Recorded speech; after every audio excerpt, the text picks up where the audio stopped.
Hello friends, आज हम discuss करेंगे the birthday party by Harold Pinter. ये Harold Pinter first full length play है जो पब्लिश किया गया था फर्स्ट टाइम इन 1959 और ये हैरोल्ड पिंटर का बेस्ट नोन और बहुत बार परफॉर्म किए हैं। हैरोल्ड पिंटर एक ब्रिटिश प्ले राइट थे। इस प्ले का जॉनर जो है वह है कॉमेडी ऑफ मीनास, इसे एब्सर्ड ड्रामा भी कहा जाता है। अब ये दोनों कॉन्सेप्ट्स क्या है ये मैं आपको प्ले की पूरी स्टोरी बताने के बाद में समझाऊंगी ताकि आपको समझने में आसानी हो। इस प्ले को लिखा गया है 3 एक्ट्स में और इस प्ले का सेटिंग जो है वह एक run down seaside boarding house. Run down का मतलब होता है जो वेल मेंटेन नहीं है, निग्लेक्टेड है, ऐसा बोर्डिंग हाउस जो कि समुंदर के किनारे है। इसमें की थीम्स जो है वो है, सबसे इम्पॉर्टेंट थीम जो है कन्फ्यूजन एंड क्योस, जो कि most of the absurd dramas में होती है। अब इसके देखते हैं इम्पॉर्टेंट कैरेक्टर्स। सबसे पहले है पीटे। ये एक 60 साल का बंदा है जो कि एक बोर्डिंग हाउस का ओनर है, वही बोर्डिंग हाउस जो कि इस प्ले का सेटिंग है। ये बंदा जो है ये as a deck chair attendant job करता है। डेक चेयर अटेंडेंट एक पास के रिजॉर्ट में, जो उसके घर के पास में है, समुद्र के किनारे एक रिजॉर्ट है जिसका नाम नहीं दिया गया है प्ले में, वहाँ पर ये as a deck chair attendant job करता है। डेक चेयर मतलब वो टूरिस्ट के लिए समुद्र के किनारे उसे डेक चेयर अरेंज करनी होती है as per the tourist requirement. इसके बाद में है मेग बोल्स। मेग बोल्स ये बहुत ही दयालु औरत है, इसकी भी उम्र लगभग 60 साल है। ये पीटे की वाइफ है लेकिन इन दोनों का कोई बच्चा नहीं है। ये काफ़ी अपसेंट माइंडेड है। Though she is simplistic, she is quite irritating because she asks a lot of questions. She is of an inquisitive nature. तो ऐसी है ये मेग बोल्स। उसके बाद में है स्टैनले वेबर जो कि इस प्ले का प्रोटैगनिस्ट है। इस बंदे की उम्र है लगभग 30 साल और ये काफ़ी आलसी आदमी है और ये काफ़ी डिसेबल्ड रहता है। इसके बाल ठीक से नहीं बने होते, वेल शेव्ड नहीं होता है, ठीक से कपड़े नहीं पहनता है, ये बाहर जाना पसंद नहीं करता है। तो ऐसा अजीब सा कैरेक्टर है, जैसे कि मानो उसका आउटर वर्ल्ड के साथ में कोई ज़्यादा खासा कनेक्शन ही नहीं हो। ऐसा है स्टैनले वेबर। उसके बाद में है लुलू। लुलू जो है वो एक 20 साल की लड़की है। ये काफ़ी चाइल्डिश है। इसका मेक बोल्स के साथ में कनेक्शन है, वो उसे मेक बोल्स को पहचानती है, इसलिए उससे मिलने के लिए अक्सर वो बोर्डिंग हाउस आती है। डरमॉट मैककैन ये बंदा है जिसकी उम्र है लगभग 30 साल और ये एक आयरिश मेंबर है, किसी अननेम्ड ऑर्गेनाइजेशन के लिए काम करता है। ये फिजिकली तो बहुत पावरफुल है लेकिन इसमें he is not an well mannered person. Nat Goldberg ये जूइश जेंटलमैन है और ये भी उसी ऑर्गेनाइजेशन के लिए काम करता है जिसके लिए मैककैन करता है, लेकिन उस ऑर्गेनाइजेशन का नाम जो है वो प्ले में नहीं बताया गया है। नैट गोल्डबर्ग की उम्र लगभग 50 साल है और ये बहुत ही वेल मैनर्ड, मतलब उसके मैनर्स इतने इम्प्रेसिव होते हैं कि कोई भी इसकी तरफ अट्रैक्ट हो जाए। तो ये हो गई इस प्ले के इंपॉर्टेंट कैरेक्टर्स। अब बढ़ते इस प्ले की स्टोरी की तरफ। शुरू होता है एक्ट फर्स्ट। अब प्ले की शुरुआत है 1950s इंग्लैंड और बोर्डिंग हाउस का लिविंग रूम है। यहाँ पर पीटे और मेग दोनों हस्बैंड वाइफ ब्रेकफास्ट टेबल के पास में बैठे हुए हैं और उन दोनों के बीच में एक बोरिंग सा कन्वर्सेशन चल रहा है। मेग ने ब्रेकफास्ट में कॉर्नफ्लेक्स और फ्राइड ब्रेड बना है जिसके रिगार्डिंग वो पीटे से पूछती है कि ब्रेकफास्ट कैसा बना है।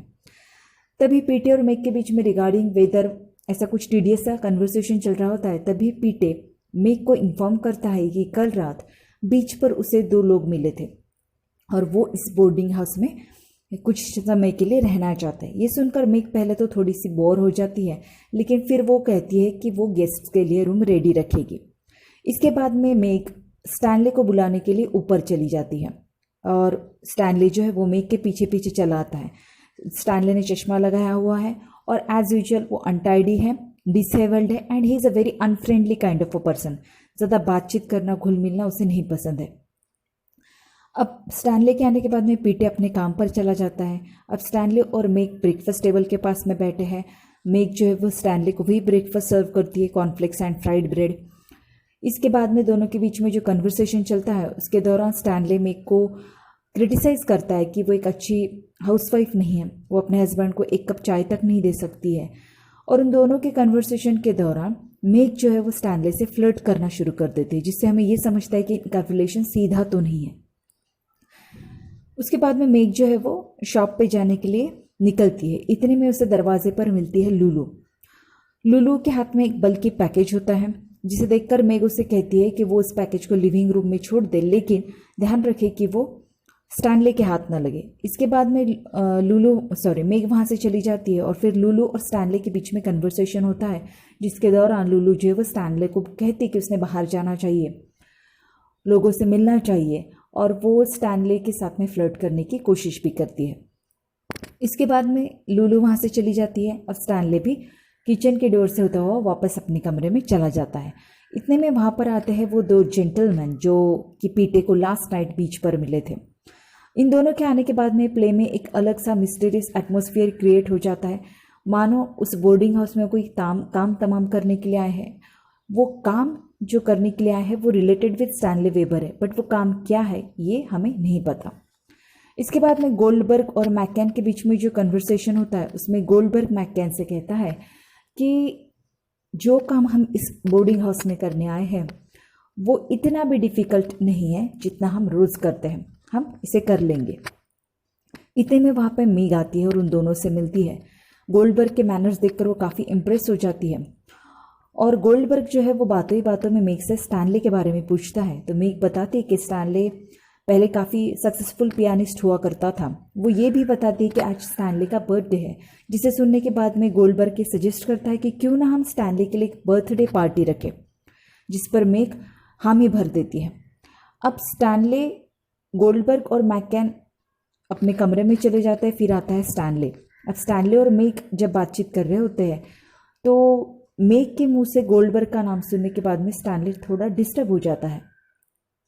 इतने में मेग उससे कहती है कि उसने उसके लिए गिफ्ट लाया है, बर्थडे गिफ्ट। स्टैनले कहता है कि मेरा तो आज बर्थडे ही नहीं है तो गिफ्ट कैसा। लेकिन वो मेग के लिए उस बॉक्स को ओपन करता है और उसमें देखता है कि एक टॉय ड्रम होता है जिसके साथ में 2 ड्रम स्टिक्स होते हैं और उसे वो ज़ोर ज़ोर से बजाने लगता है। धीरे धीरे वो उस बजाने में इतना इन्वॉल्व हो जाता है कि वो काफ़ी ज़ोर से उस टॉय ड्रम को बजाने लगता है। यहाँ ख़त्म होता है एक्ट फर्स्ट। अब शुरू होता है एक्ट सेकेंड। अब शाम का वक्त है, वही दिन जिसकी सुबह अभी हमने एक्ट फर्स्ट में डिस्कस की। शाम का वक्त है, स्टैनले का बर्थडे है। मैककैन जो है वो लिविंग रूम में बैठा हुआ न्यूज़पेपर कट कर रहा है। इतने में वहाँ पे स्टैनले आता है और दोनों काफ़ी ऑकवर्ड तरीके से मिलता है। एक ऑकवर्डनेस फील होता है दोनों को। शायद स्टैनले और मैककैन पहले एक दूसरे को जानते थे, वो एक दूसरे के साथ में कुछ टाइम स्पेंड कर चुके हैं। अब मैककैन जो है वो स्टैनले को थैंक यू कहता है कि उसने उसे बर्थडे पार्टी में इन्वाइट किया है। He is very happy to be invited. तो स्टैनले कहता है कि वो अकेला रहना चाहता है, उसे कोई पार्टी वार्टी की या किसी के कंपनी की ज़रूरत नहीं है। अब स्टैनले जो है वो मैककैन से ये उगलवाने की कोशिश करता है कि शायद वो उन दोनों के बीच में कोई कनेक्शन था, लेकिन मैककैन उससे सीधा सीधा मना कर देता है। फिर स्टैनले मैककैन से पूछता है कि क्या वजह है कि गोल्डबर्ग और मैककैन उस बोर्डिंग हाउस में आए हैं, जिस पर मैककैन कहता है कि कुछ नहीं, एक शॉर्ट हॉलीडे एंजॉय करने के लिए वो वहाँ पर आए हैं, इससे ज़्यादा कुछ नहीं। इसके बाद में स्टैनले कुछ आयरलैंड की रिगार्डिंग बातें करने लगता है कि उसे आयरलैंड पसंद है, वहाँ के लोग पसंद है, वहाँ के रूल्स रेगुलेशन, सिक्योरिटी, एवरीथिंग। इतने में स्टैनले मैककैन से पूछता है कि क्या वो उसके साथ में पास में के पब में जाने के लिए उसे कंपनी देगा। लेकिन इससे पहले कि मैककैन जवाब दे, उतने में वहाँ पर पीटे और गोल्डबर्ग आ जाते हैं। अब पीटे गोल्डबर्ग और स्टैनले को इंट्रोड्यूस करवाता है और वहाँ से निकल जाता है। अब लिविंग रूम में है सिर्फ गोल्डबर्ग, मैककैन और स्टैनले। जैसे ही स्टैनले गोल्डबर्ग और मैककैन को अकेला मिलता है वो उसका इंट्रोगेशन शुरू कर देते हैं। उसे एक के बाद में ढेर सारे सवाल पूछते हैं, जैसे कि उसने ऑर्गेनाइजेशन के साथ में धोखाधड़ी क्यों की, उसने अपनी वाइफ को क्यों मारा, और भी न जाने कितने अजीबोगरीब सवाल।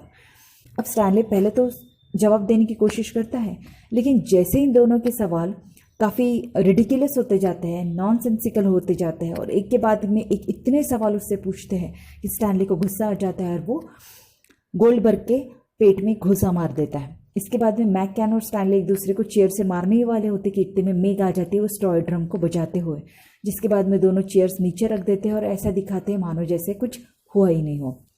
इसके बाद में शुरू होती है बर्थडे पार्टी। उतने में वहाँ पे लूलू भी आ जाती है।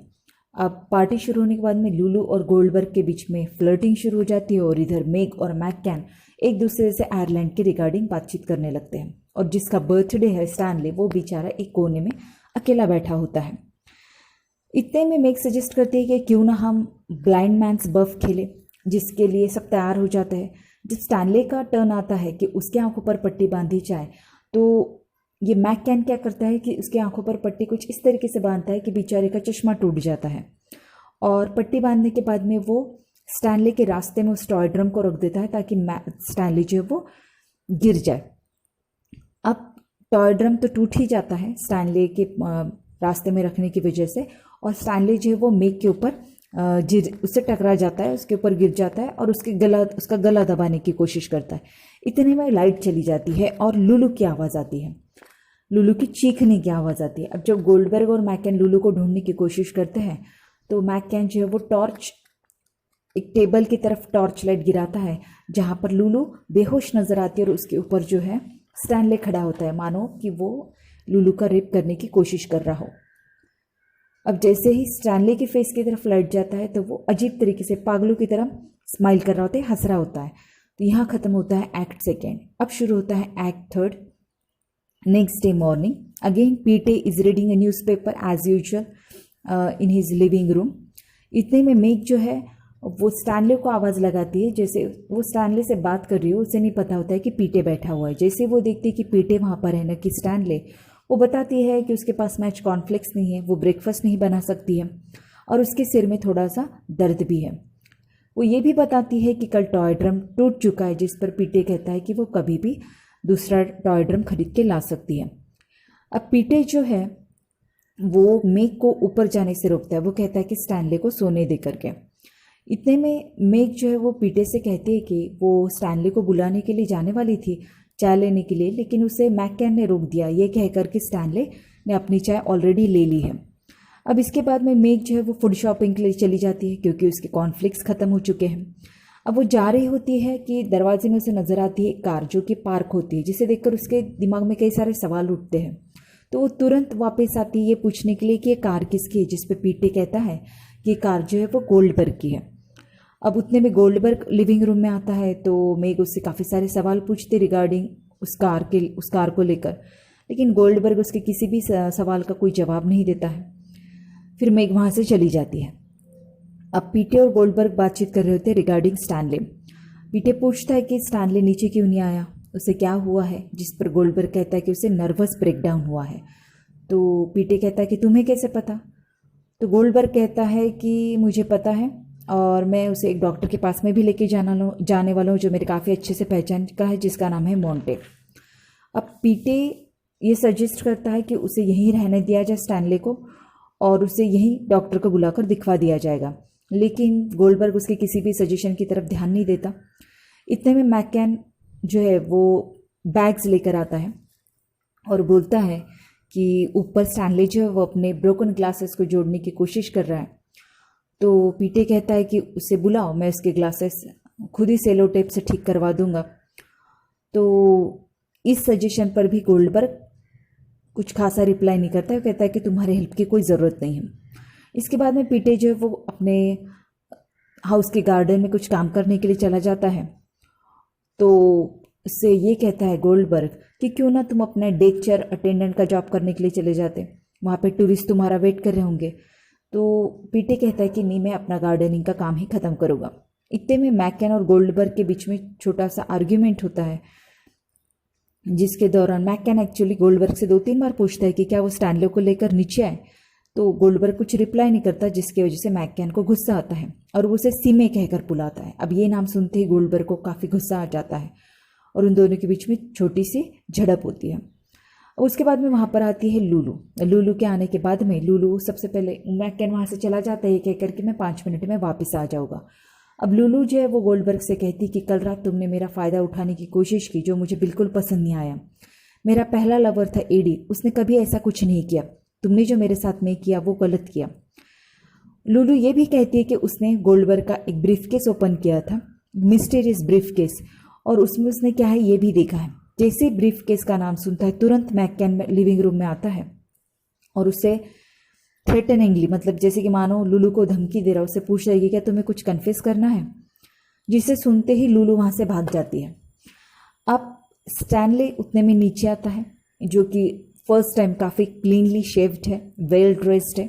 उसे देखकर मैककेन और गोल्डबर्ग खुश हो जाते हैं और सोचते हैं कि हम इसे बचाएंगे ऐसे फेट से जो कि मृत्यु से भी, मौत से भी ज़्यादा भयानक है। जो उसके साथ में होने वाला इतना बुरा, जो कि मौत से भी बदतर है, उससे हम इसे बचाएंगे। जैसे ही स्टैनली नीचे आता है, मैककेन और गोल्डबर्ग उसे ढेर सारे प्रॉमिसेस करने लगते हैं। वो भी रिडिकुलस होते हैं बच्चों की तरह कि हम तुम्हें ग्लासेस दे देंगे, हम तुम्हें ये दे देंगे, हमें तुम्हें वो दे देंगे। अब इसके बाद में गोल्डबर्ग जो है वो स्टैनली से पूछता है कि क्या वो उनके साथ में आने के लिए तैयार है, वो क्या सोचता है इस ऑफर के बारे में। स्टैनली जवाब देने की कोशिश करता है, लेकिन उसके मुंह से वर्ड्स ही निकलते हैं, कुछ अजीबोगरीब आवाज़ निकलती है, लेकिन ठीक से वो बोल नहीं पाता है, जिसे मानो वो किसी तरीके नशे में हो। अब इतने में पीटे वहाँ पे आता है और कहता है कि स्टैनली को यहीं रहने दिया जाए। इसके बाद में गोल्डबर्ग उसे डराने के स्वर में पूछता है कि क्या वो भी आना चाहता है हमारे साथ में, मतलब गोल्डबर्ग, मैककेन और स्टैनली के साथ में पीटे भी आना चाहता है। तो पीटे चुप हो जाता है और सिर्फ स्टैनली से, जब स्टैनली जा रहा होता है तो इतना बोलता है कि Stan, don't let them tell you what to do. और फिर से उन तीनों के जाने के बाद में पीटे अपना न्यूज़पेपर पढ़ने लगता है। इतने में वहाँ पे मेग आती है और स्टैनली के रिगार्डिंग पूछती है। तो पीटे कहता है कि स्टैनली अब तक ऊपर सो रहा है। अब मेग जो है वो फिर से बातें करने लगती है कल रात की पार्टी के बारे में। वो कहती है कि she was the belle of the ball, मतलब वो पार्टी की बहुत ही पॉपुलर और सबसे ब्यूटीफुल वुमन थी। इसके बाद में वो ये तक भूल जाती कि उसका खुद का हस्बैंड उस पार्टी में नहीं था। तो at the end of the play there was an atmosphere of ambiguity, मतलब कई सारे ऐसे डायलॉग्स है इस प्ले में, कई सारी ऐसी सिचुएशंस है जिसमें हमें यही नहीं समझ में आता है कि इस डायलॉग के थ्रू एग्जैक्टली क्या होने वाला है। पीटे ऐसे क्यों रिएक्ट करता है, उसके बाद में वो ऐसे क्यों कहता है कि Stanley don't tell them what to do. ये गोल्डबर्ग और मैककेन क्यों आए हैं, क्या करने वाले हैं स्टैनली के साथ में, ऐसी ढेर सारी चीज़ें जिसका हमें मीनिंग ही नहीं लगता है। Everything is absurd. Even the characters बहुत अजीब तरीके से बिहेव करते हैं, उनका बिहेवियर, उनके डायलॉग्स, उनके एक दूसरे से रिलेशन, ये काफ़ी सारा कुछ काफ़ी अजीब व गरीब है। और यही एब्सर्ड ड्रामा की पहचान होती है। इसमें के डायलॉग्स, इसमें के प्लॉट्स, इसमें के कैरेक्टर्स अजीब होते हैं, एब्सर्ड होते हैं। You have to make the link, आपको अपना उसमें से मीनिंग खुद को निकालना पड़ता है। उस प्ले में, उस डायलॉग्स में आपको कुछ मीनिंग नहीं मिलेगा। Everything looks purposeless. यही एब्सर्ड ड्रामा की पहचान है। और कॉमेडी ऑफ मेनास इसे इसलिए कहा गया है, मेनास का मतलब होता है डेंजर, थ्रेटन, मतलब एक तरीके का डर होता है कंटिन्यूसली ऑडियंस के दिल में, कैरेक्टर्स के दिल में, कि पता नहीं क्या होने वाला है। कई डायलॉग्स ऐसे जिसमें से हमें ऐसा लगता है कि कुछ होने वाला है। जैसे कि गोल्डबर्ग और मैककेन फर्स्ट एक्ट में आते हैं तो एक मिस्टीरियस एटमॉस्फेयर क्रिएट हो जाता है। क्या काम तमाम करने वाले हैं, क्या किसी को मारने वाले हैं, उनका क्या इंटेंशन है स्टैनली को लेकर। तो ऐसी ढेर सारी चीज़ें हैं जिसकी वजह से एक कंटिन्यूस डेंजर या थ्रेटनिंग टाइप ऑफ एटमॉस्फेयर होता है प्ले में। तो इसको कहा जाता है comedy of menace. So I hope you understood the play. अगर आपको एक्सप्लेनेशन अच्छा लगा हो तो hit the like button and don't forget to subscribe the channel.